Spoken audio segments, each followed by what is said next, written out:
आगे खबरों में केंद्रीय जांच ब्यूरो सीबीआई ने रेलवे भर्ती घोटाला के मामले में आज पूर्व रेल मंत्री और राजद अध्यक्ष लालू प्रसाद, उनकी पत्नी और पूर्व मुख्यमंत्री राबड़ी देवी तथा पुत्री मीसा भारती के पटना, दिल्ली और गोपालगंज समेत 17 ठिकानों पर छापेमारी की है।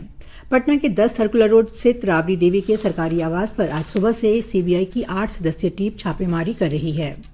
छापेमारी के दौरान पूर्व मुख्यमंत्री राबड़ी देवी के अधिवक्ता राजकिशोर प्रसाद ने कहा कि साजिश के तहत पुराने मामलों को उठाया जा रहा है।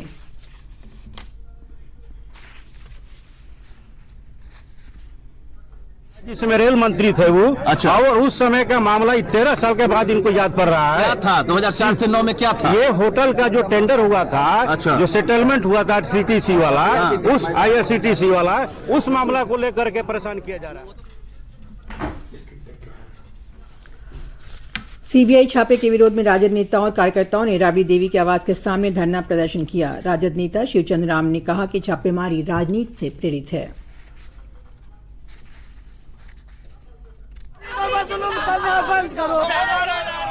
मंत्री हो, ये लालू प्रसाद यादव और तेजस्वी प्रसाद यादव जी की बढ़ती लोकप्रियता को कमजोर करने के लिए इन पर बार बार जो है कि छापामारी कर करके इनके जो कार्यकर्ता है उसको कमजोर करने की कोशिश की जाती है, उसके मनोबल को तोड़ने की कोशिश की जाती है।